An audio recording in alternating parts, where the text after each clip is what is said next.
Hello दोस्तों, समाज वाटिका channel में आप सबों का स्वागत है। मैं विमल सर। आज हम बिहार बोर्ड एनसीईआरटी बुक कक्षा 8 विषय इतिहास के पाठ नंबर 3 को देखेंगे। 3 में है ग्रामीण क्षेत्र पर शासन चलाना, यानी अंग्रेजों द्वारा अभी तक शहरी क्षेत्रों तथा उसके आसपास के क्षेत्रों में सिमटे हुए थे, लेकिन अब उनका ध्यान देहाती क्षेत्रों पर भी गया, ग्रामीण क्षेत्रों पर भी गया और अंग्रेज़ों ने ग्रामीण क्षेत्रों पर शासन कैसे चलाना है, वहाँ के लोगों को कैसे अपने बस में करना है, इन सबों के बारे में अंग्रेज़ों ने अब ध्यान देना शुरू किया।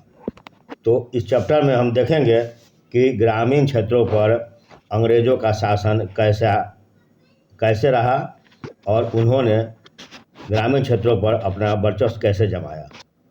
तो चलिए बिना देर किए हुए अब हम सीधे चलते हैं चैप्टर नंबर 3 पर।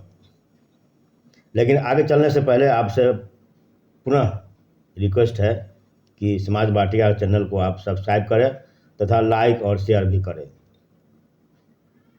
चलिए अब हम चलते हैं चैप्टर पर। ग्रामीण क्षेत्र पर शासन चलाना। चित्र में दिया हुआ है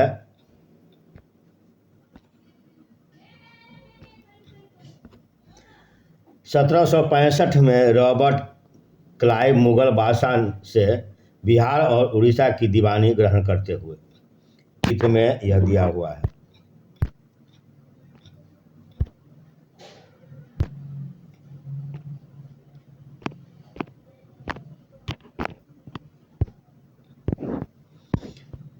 आगे है कंपनी दीवान बन गई।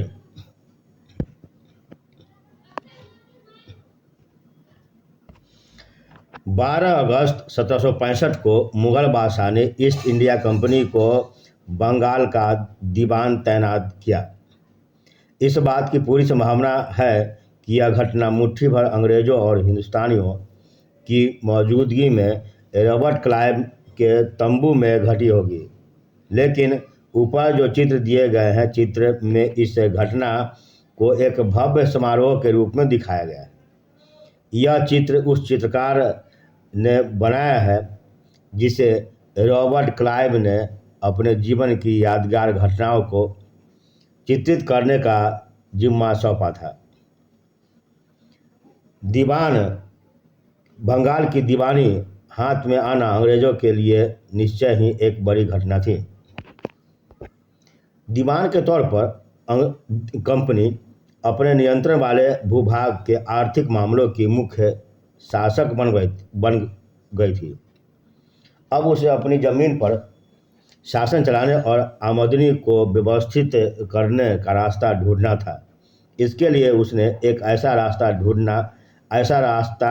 ढूंढना था जिससे कंपनी के बढ़ते खर्चों को पूरा करने के लिए काफ़ी आमदनी जुटाई जा सके। व्यापारी कंपनी के नाते उसे यह ख्याल भी रखना था कि वह अपनी ज़रूरत की चीज़ खरीदती बेचती रहे।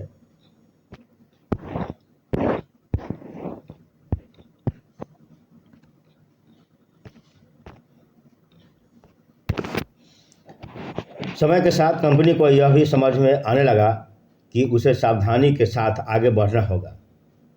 बाहरी ताकत होने की वजह से उसे उन लोगों को भी शांत रखना था जो गांव देहात में पहले शासन चला चुके थे, जिनके पास अभी भी काफ़ी ताकत और सम्मान था। ऐसे जो लोग स्थानीय सत्ता में रह चुके थे, उन्हें नियंत्रित करना तो जरूरी था, लेकिन उन्हें खत्म नहीं किया जा सकता था।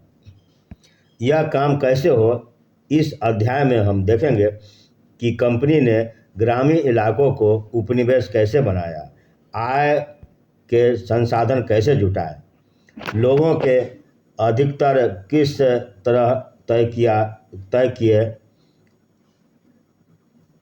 और मन माफी फसलों की खेती कैसे कराए।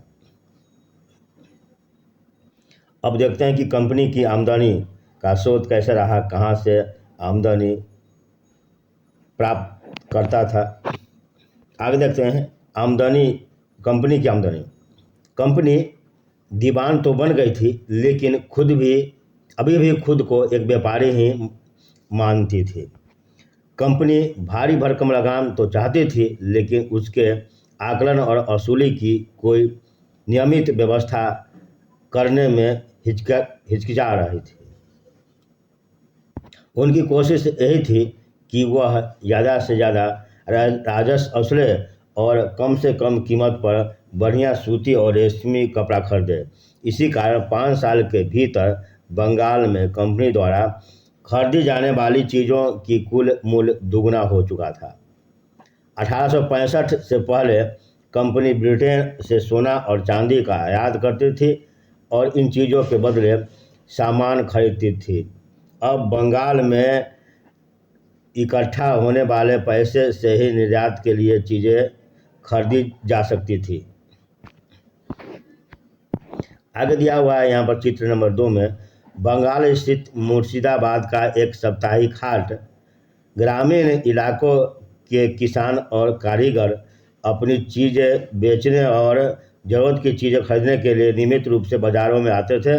आर्थिक संकट के समय इन बाज़ारों पर बुरा असर पड़ा था। यह जो है वह बाज़ार है। आगे देखते हैं कि आगे क्या हुआ आमदनी, कंपनी की आमदनी में।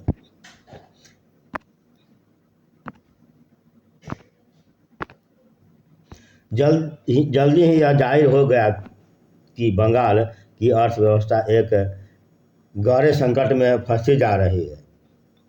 कारीगर गांव छोड़कर भाग रहे थे क्योंकि उन्हें बहुत कम कीमत पर अपनी चीज़ें कंपनी को जबरन बेचनी पड़ती थी। किसान अपना लगान नहीं चुका पा रहे थे, कारीगरों का उत्पादन गिर रहा था और खेती चौपट होने की दिशा में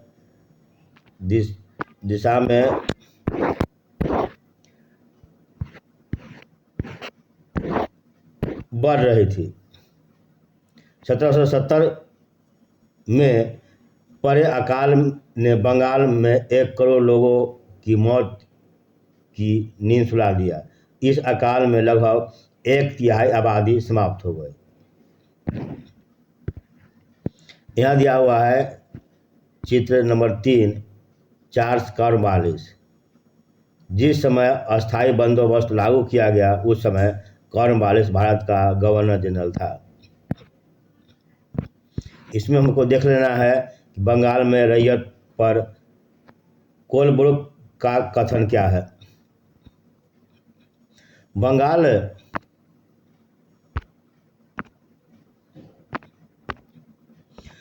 के बहुत सारे गांवों में कई ताकतवर रैयत खुद खेती नहीं करते थे। वे औरों को पट्टे पर जमीन देते थे और उनसे भारी लगान वसूल करते थे। 1860 में एच.टी. कोलब्रुक ने इन काश्तकारों की स्थिति इन शब्दों में बयान की थी। बटाई की भारी शर्तों और मवेशियों, बीज, आजीविका और कर्जों के बदले बेगारी से दबे काश्तकार खुद को कर्ज से कभी बाहर नहीं निकाल सकते। जब उन्हें जीने को भी पूरा नहीं मिलता तो ऐसे भयानक हालात में वे दिल लगाकर काम कैसे कर सकते हैं। न ही उन्हें अपनी हालात सुधरने की कोई उम्मीद दिखाई देती थी। अब है खेतों में सुधार।